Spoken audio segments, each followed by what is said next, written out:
Bismillahirrahmanirrahim. Assalamualaikum warahmatullahi wabarakatuh. Selamat pagi teman-teman. Bisa ketemu lagi ya di titik balik perubahan. Sebelum kita awali kelas kita pagi ini, kita berdoa terlebih dahulu sebagai wujud kesyukuran atas nikmat, rahmat, dan kepahaman dalam mengikuti kelas kita pagi ini. Berdoa, silakan. A'udzubillahi minasyaitonirrajim. Bismillahirrahmanirrahim. Rabbi zidna ilma warzuqna fahma birahmatika ya arhamar rahimin. Amin. Alhamdulillah ya, pagi ini kita menempati rumah baru. Jadi mulai hari ini kita sudah menggunakan jiwa suka kita sendiri nih.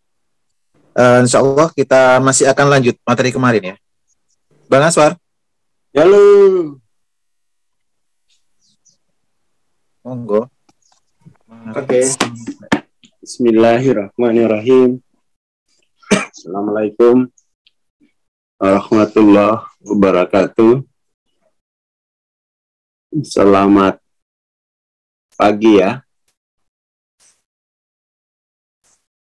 Pagi ini masih kita lanjut yang kemarin ya. Jadi mana itu? Kita masih lanjut bahwa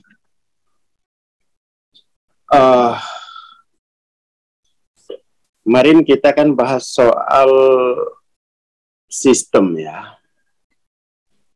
Jadi periksa apa yang telah kamu kerjakan. Di situ itu lebih dekat periksa sistemnya gitu ya. Periksa sistem di mana kamu bekerja. Kan mestinya begitu. Periksa sistem. Kemudian periksa apa yang kamu lalaikan dalam sistem tadi. Itu secara filosofis.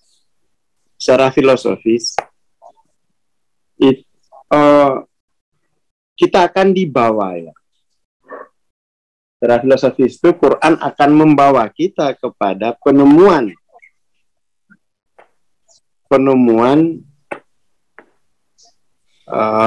sistemnya. Gimana? Share screen. Oh, share screen. Sap.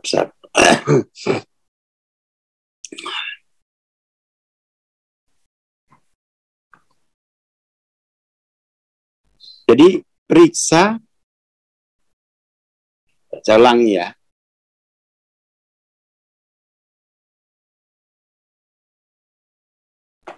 Periksa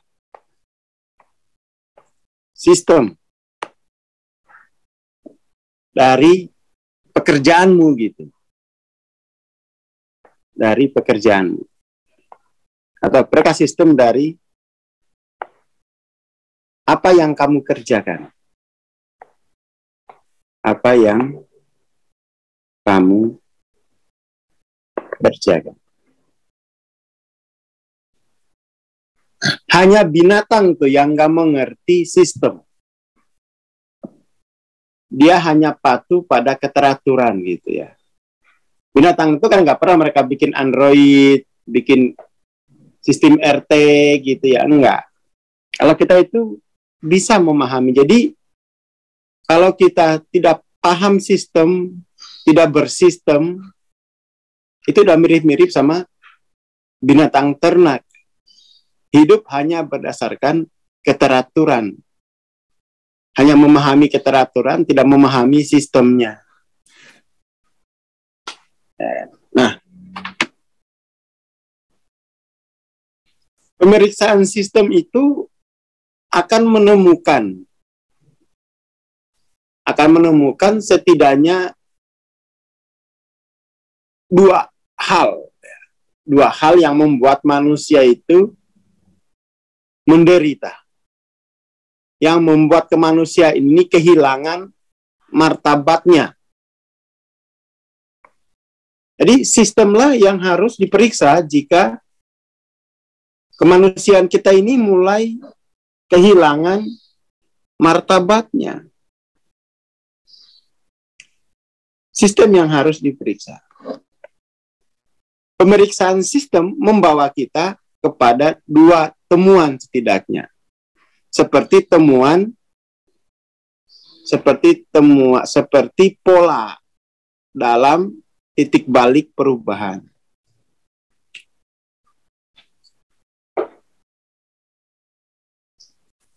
Orang sampai pada titik balik sini, orang sampai pada titik balik ini, itu kan setelah memeriksa sistem. Setelah memeriksa sistem. Orang yang tidak pernah risau dengan sistem, itu dia hanya akan mengalami kenormalan demi kenormalan, alias mengalami normalisasi akut. Orang bisa sampai ke sini jika dia melakukan apa yang disebut di surat Al-Qiyamah itu. Periksa sistem, periksa apa yang kamu kerjakan. Periksa sistem dari apa ya, di mana kamu bekerja gitu. Kok sampai martabatmu terancam hina gitu. Periksa sistem. Pemeriksaan sistem akan membawa kita dengan memeriksa sistem, kita akan tiba pada dua hal. Penemuan dua hal. Yaitu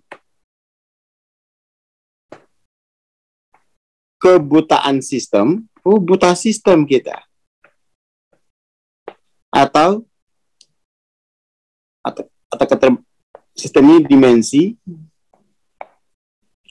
atau keterbatasan sistem.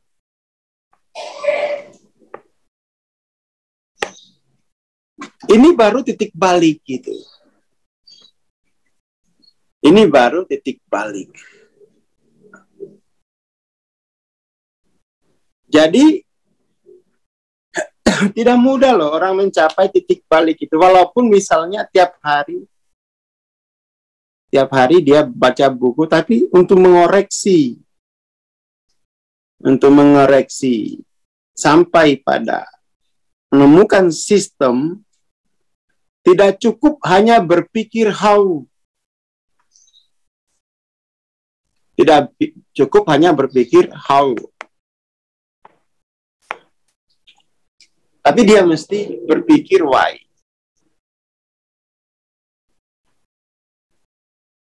Why berarti menemukan motif, maksud, sistem ya, di balik yang tampak, di balik yang dikerjakan.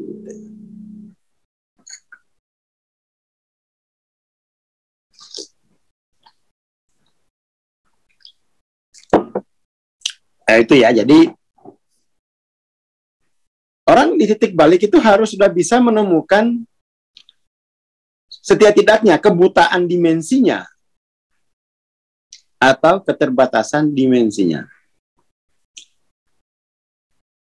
Jadi dia harus menemukan kebutaan itu. Makanya kemudian itu, kalau kita lihat lanjutannya ya, lanjutan surat 75,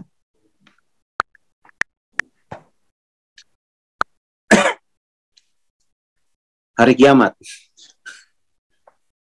kiamatnya sistem lama, gitu ya. Dia mengarahkan kita untuk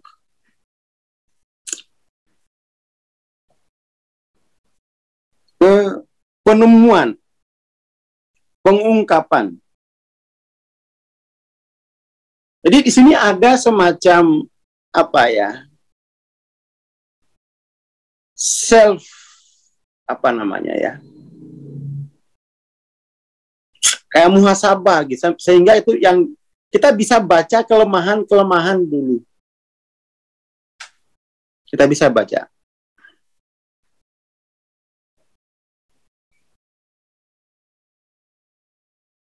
Jadi baca sampai selesai. Lalu tertib logika. Ayat 18 ini kamu tertib logika, jangan lompat-lompat. tertib asas.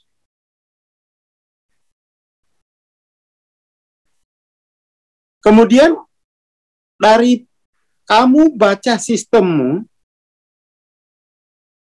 kamu nanti kelihatan bahwa sistemmu hanya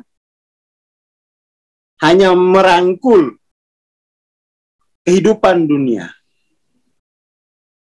Keren banget. Saya kalau baca ini tuh, baca filsafat ini, baca Quran ini, filsafat tentang manusia. Pelan-pelan tapi bacanya ini harus dialogis bacanya, jangan di thread, enggak. Harus dialogis. Jadi pertama,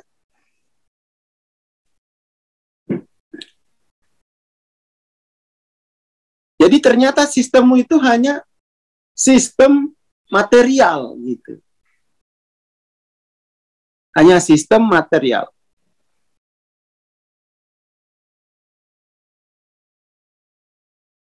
Sistem material. Dan itu waktunya untuk revolusi dengan cara merangkul sistem ilahiyah. Dengan merangkul sistem ilahiyah. Hanya kepada Tuhanmu tempat kembali pada hari itu.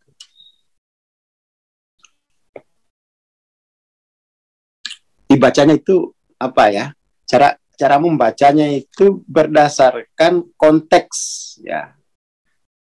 Konteks jiwa kita. Konteks jiwa. Karena sistem yang hanya merangkul dunia itu sistem yang dibuat oleh thinking. Sistem yang dibuat oleh pikiran kita. Dan itu tidak cukup bagi jiwamu untuk merespon kehidupan, merespon dunia dengan sistem yang dibikin oleh pikiranmu sendiri. Karena pikiran itu tidak cukup untuk merangkul kehidupan. Pikiran dia hanya mampu memotong-motong kehidupan.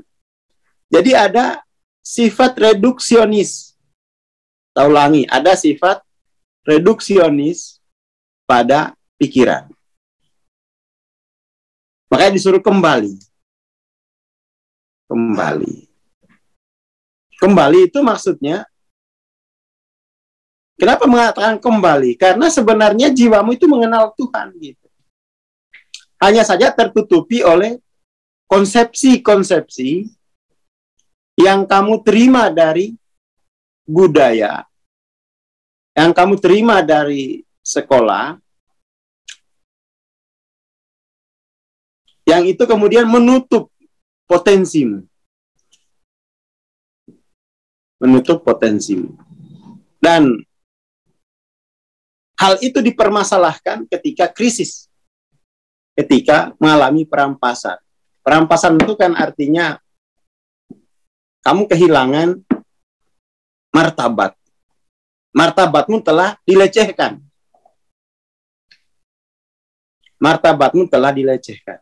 Telah direndahkan. Martabat kemanusiaan telah direndahkan. Itu artinya perampasan.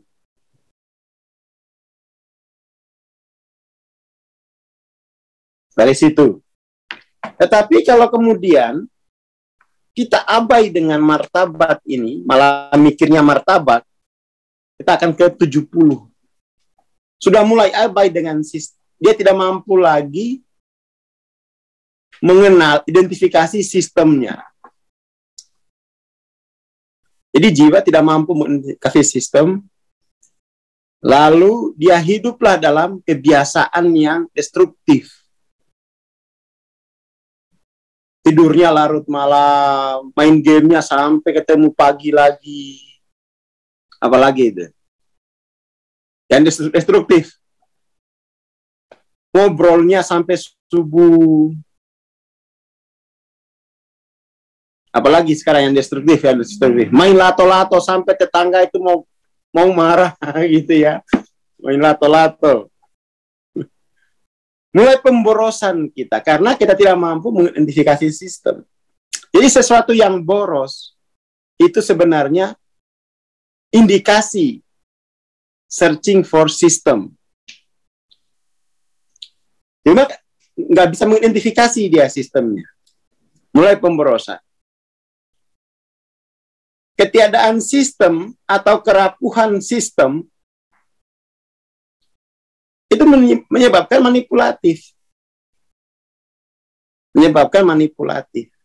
Jadi sebenarnya ini sudah mulai bentuk-bentuk mulai manipulatif karena sistemnya tidak tegak.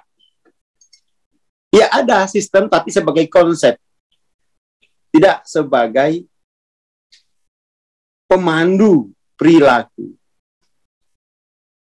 Jadi orang-orang yang mengalami ya atau yang memperagakan manipulatif, sikap manipulatif, dia tahu sistem ada, tapi baru tataran ide akan sistem, bukan pemandu perilaku, baru pemandu berpikir. Biasanya mahasiswa ini ya, sistem itu hanya pemandu wacana pikiran, bukan pemandu perilaku. Nah, drakor sampai subuh, Masya Allah. Nah, kalau beritnya pakai lato-lato, boleh, tapi di Gunung Merapi sana. Yang nggak mengganggu tetangganya.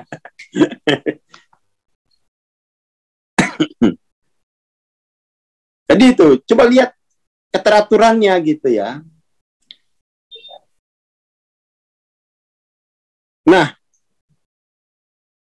jadi dari rapuhnya sistem, ini kan mulai tidak tegak sistem. Sistem itu tidak tegak. Penggondolan, pembobolan artinya orang sudah tidak percaya dengan penegakan sistem. Nggak mungkin mampu dia menegakkan sistem.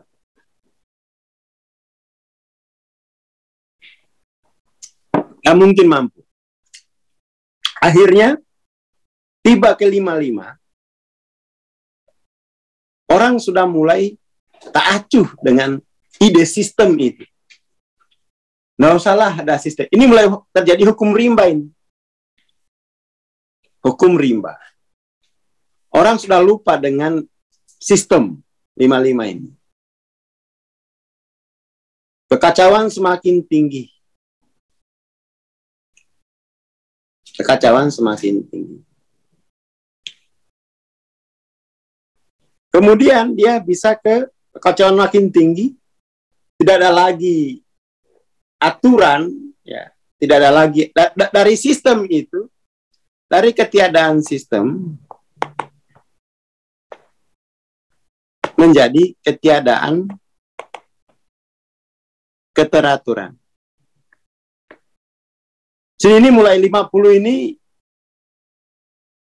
sudah mulai menuju ketiadaan keteraturan.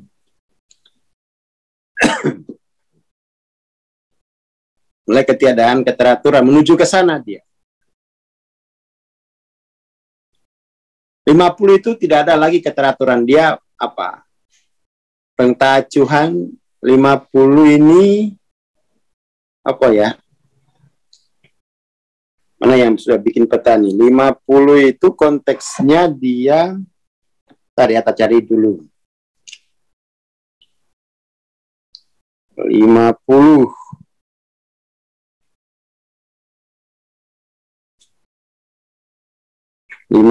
itu apa ya? Nah, pemberontak sudah ini apa?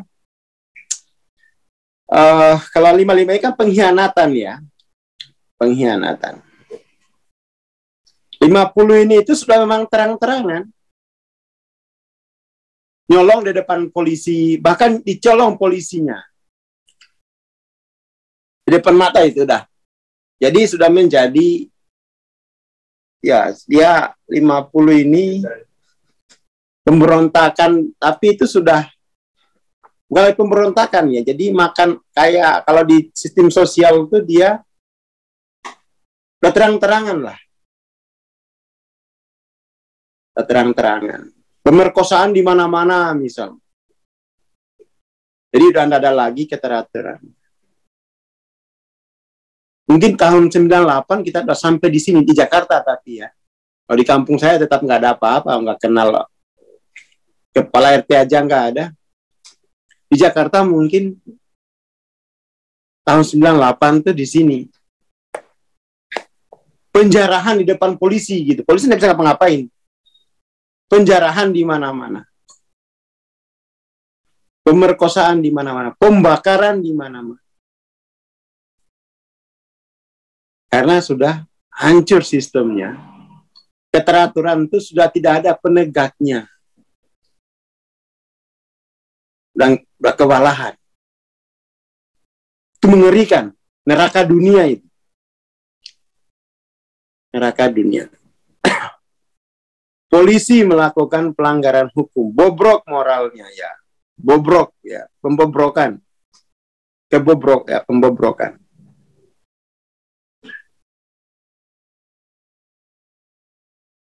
Udah bobrok sudah.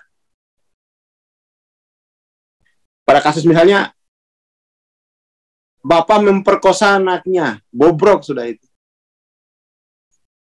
Pembobrokan.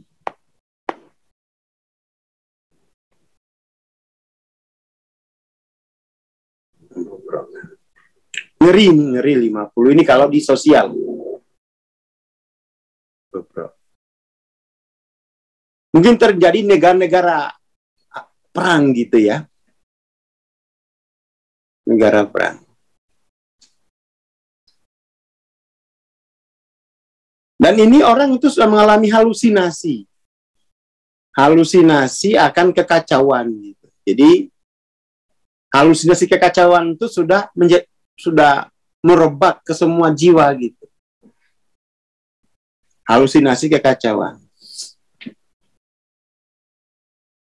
Halusinasi kematian itu di depan mata gitu. Udah kesurupan. Halusinasi kekacauan. Jadi kalau nggak kacau, nggak hidup gitu loh.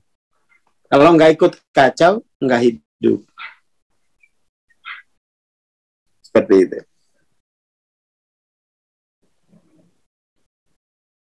Korupsi terang-terangan.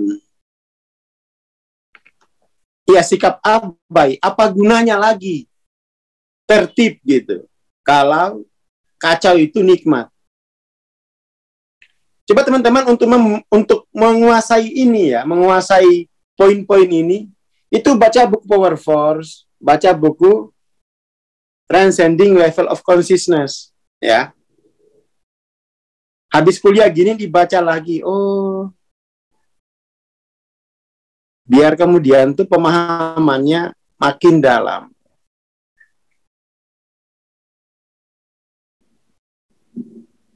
Seperti itu.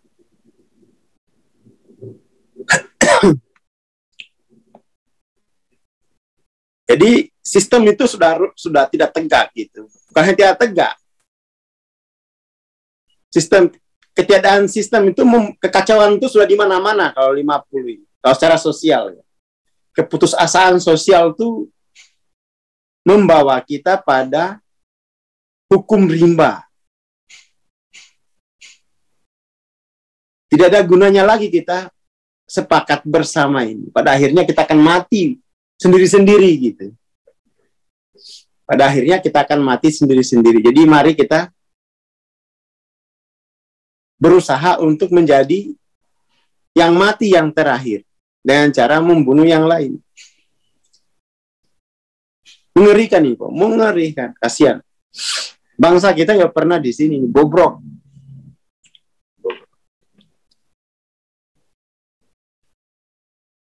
Ya, bobrok. Nah, kalau secara individu bagaimana ini?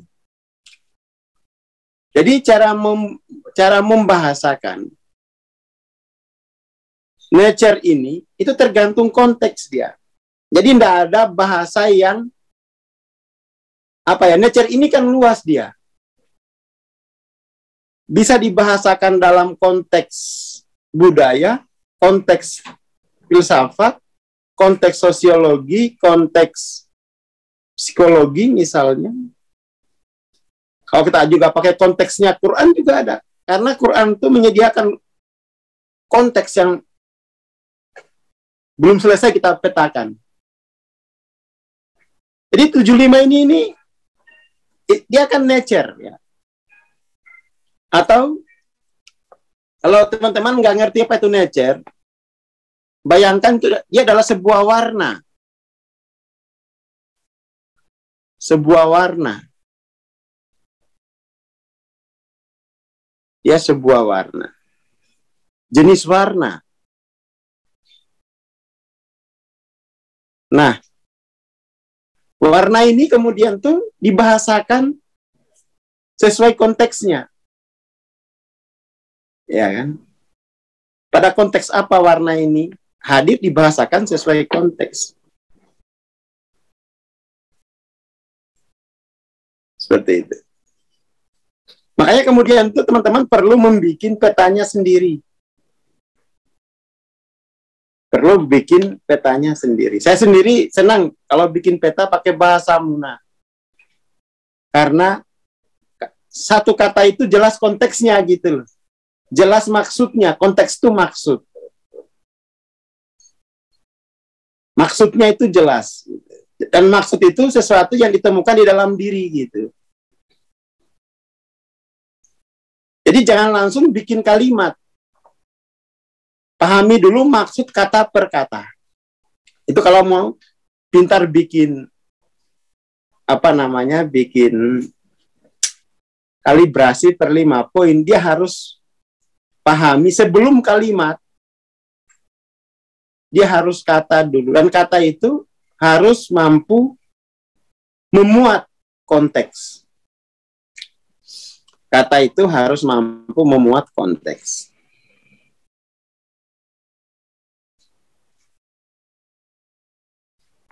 Oke ya.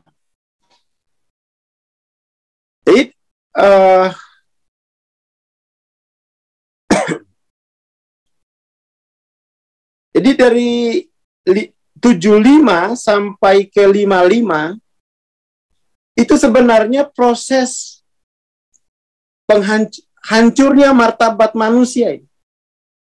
Kehancuran martabat penghancuran.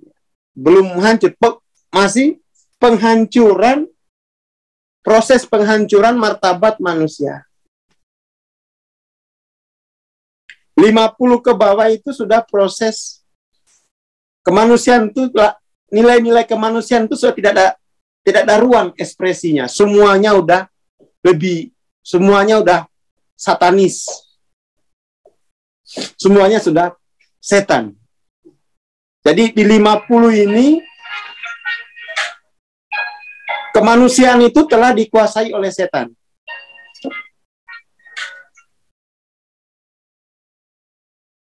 Kemanusiaan telah dikuasai oleh setan.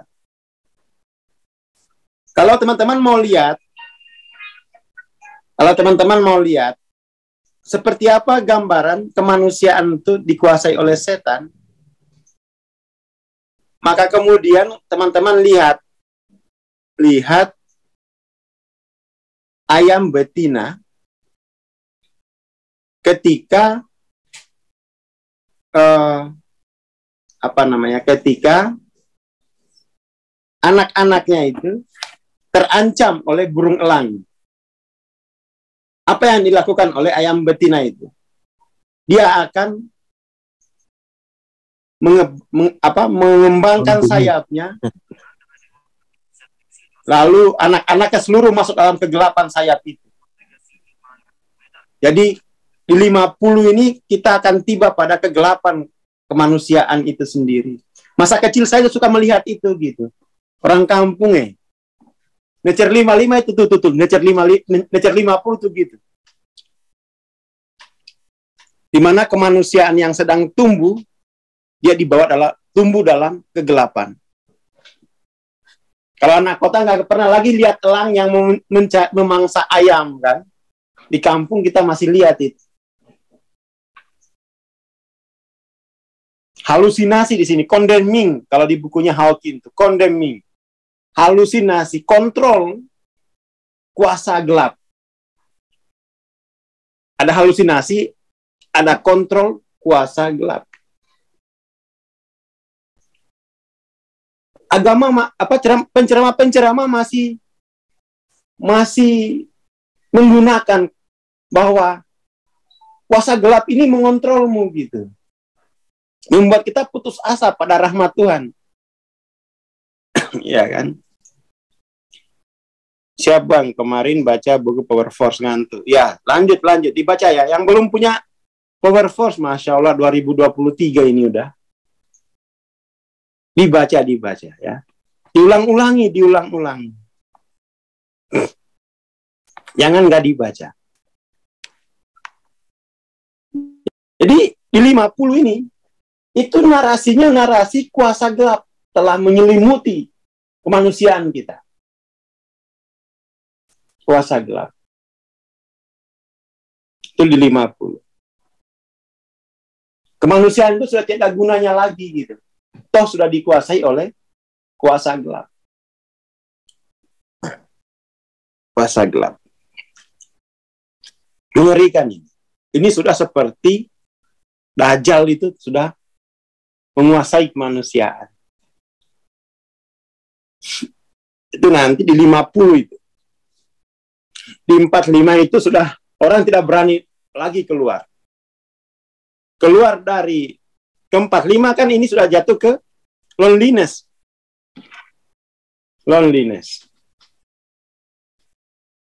Kalau di cerita di Quran tuh, ketika loneliness, biar nggak kemakan Dajjal, kamu baca surat apa? Coba.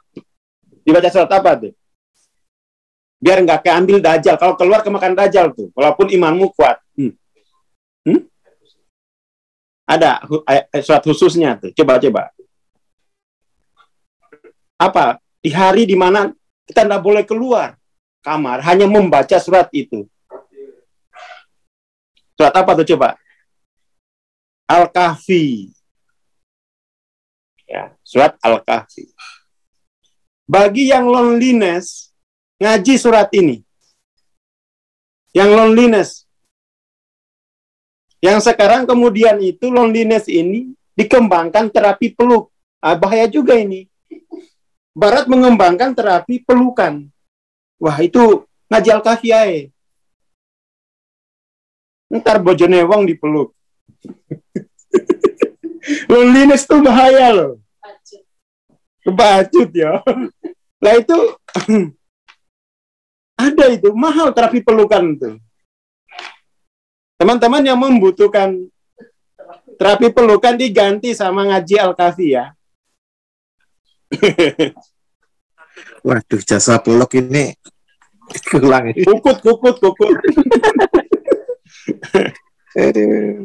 Itu obatnya loneliness itu Al-Kahfi.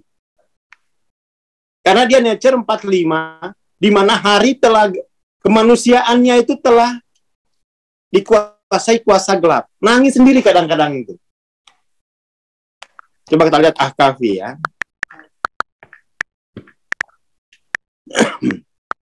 Al-Kahfi.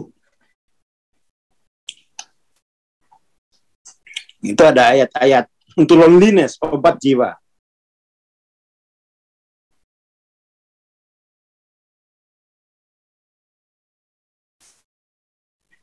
Seperti itu. Jadi dia harus dibangkitkan hati nuraninya gitu.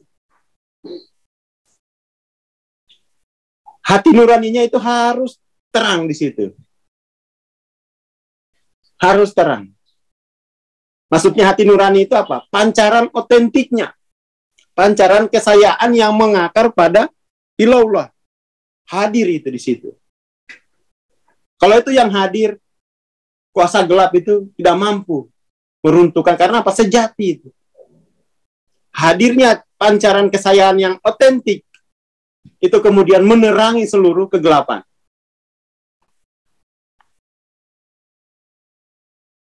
Seperti itu. Jadi orang yang mengalami loneliness, kalau kita lihat ya, redaksi-redaksinya secara non-linear bacanya ya, jangan linear. Linear itu ada ilmunya sendiri, tapi non linear itu saya bacanya itu non linear. Jadi orang-orang yang mengalami loneliness, nangisan gitu, pasti jiwanya telah mempersekutukan Allah. Bahwa dia jiwa yang mengatakan ini ada keadaan jiwa mengatakan bahwa ada pengganti ilah. Ada pengganti ilah di dunia. Allah telah mengambil seorang anak. Itu loneliness nanti. Ilah itu nggak ada bayangannya, apalagi sekutunya, apalagi kerabatnya gitu. Nggak ada kerabatnya ilah itu. Allah itu ya ilallah. Nggak ada kerabatnya, nggak ada sekutunya. Jangan ditambah-tambahin. Ilah itu the one, the only. Jangan, oh ini penggantinya, nggak ada penggantinya ilah itu. Nggak ada penggantinya ilah itu. Nggak ada penggantinya. Jangan entah itu guru, nggak bisa menggantikan ilah itu. Bayangannya aja nggak ada. Apalagi sekutunya, apalagi kerabatnya nggak ada itu. Ilah itu ya ilah. Tidak ada sekutu baginya. Tidak ada sekutu. Jadi orang-orang yang mengalami loneliness 50 ke bawah ini, itu mereka harus ditransformasi akar source of to be-nya gitu. Akar kediriannya. Karena di sini ini mulai terjadi apa ya? Mulai terjadi ilah itu sudah diwakilkan. Nggak bisa diwakilkan ilah itu. Nggak bisa diwakilkan oleh siapapun.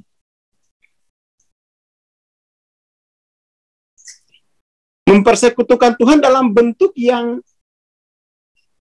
samar-samar. Misalnya kayak orang suci, yang dianggap orang suci, oh ini gantinya ilah, nggak bisa begitu. Alami loneliness kan. Alami loneliness.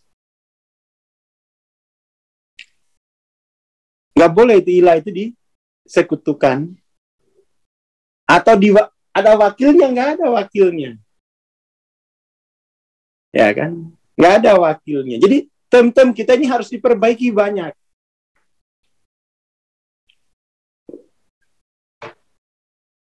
Ilah kok ada wakilnya, nggak ada.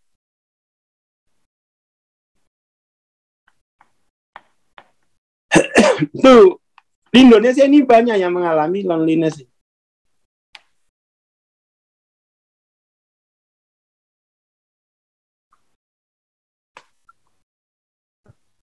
Banyak yang karena apa ya? Ya ketiadaan apa namanya itu? Orang tidak agama itu kan kemudian hanya menjadi formal. Tidak dikaitkan dengan kediriannya gitu. Jadi ilah itu source of to be-nya kita gitu. Source of to be. Makanya dia hanya ilallah, nggak ada yang lain. Kalau kamu mengada-adakan yang lain sebagai yang setara dengan Allah, atau ya sebagai bayangnya Allah, citranya Allah, ya itu udah anti loneliness dia. Jiwamu nanti di neraka apa sih yang dingin itu? Neraka yang dingin, neraka apa tuh? Coba, yang neraka yang dingin itu neraka apa?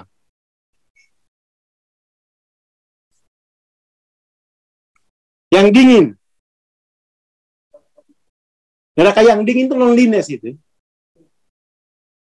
Neraka yang dingin, yang suka minum es, ayo tahu ini. Yang suka minum es, cuma saya nggak ngerti. Jamari, jamharir, kira jamari. Coba, neraka yang dingin itu neraka apa? Itu loneliness tuh. Neraka whale. Dicarilah kalau neraka yang dingin. Coba yang baru pulang dari negara dingin.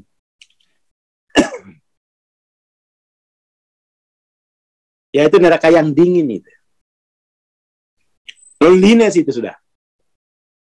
Loneliness. Itu ada indikasi akar kediriannya masih ya ke gurune, keluar pokoknya. Kena loneliness dia. Gampang nangisan. Tiba-tiba itu nangis aja gitu. Itu kesalahan fatal. Karena akar tubinya ke yang lain. Dianggap ada anak Tuhan. Oh, itu enggak boleh. Allah itu enggak punya anak. Enggak ada, pokoknya enggak boleh ada bayangannya, apalagi yang sekutu atau wakilnya itu enggak ada itu. Tak terwakilkan itu. Makanya otentik gitu Allah itu. Tak terwakilkan. Kalau pancaran itu tidak muncul di batinmu, walaupun kamu beriman, disantap sama Dajjal. Karena Dajjal tahu, wah ini. Dijadiin sop santapannya. Nggak punya ponakan juga. Pokoknya Allah itu jangan ya laisa kamislihi syai'un. Jangan kamu bayangkan ada wakilnya. Rasul pun itu bukan menggantikan Allah. Ya kan? Rasul itu justru mereka yang menyampaikan ilallah. Nggak ada. Dia otentik gitu. Seperti itu ya. Neraka yang menuhankan esteller. Ya.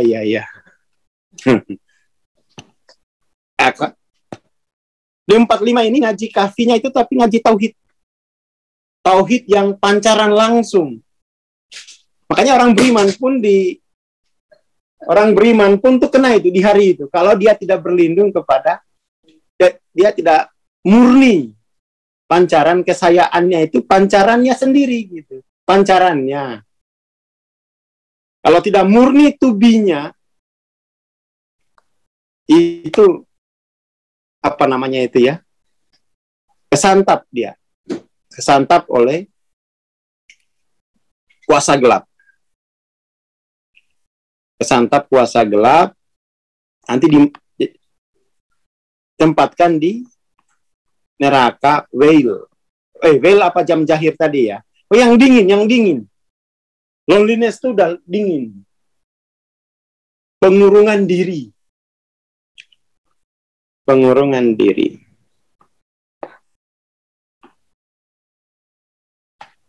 Oke lah itu dulu ya.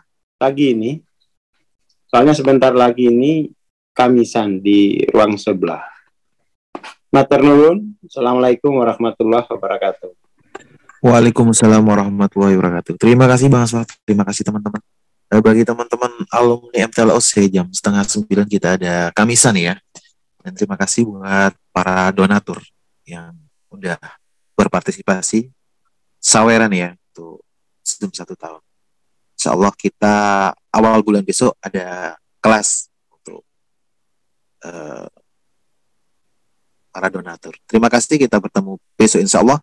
Assalamualaikum warahmatullahi wabarakatuh. Selamat pagi.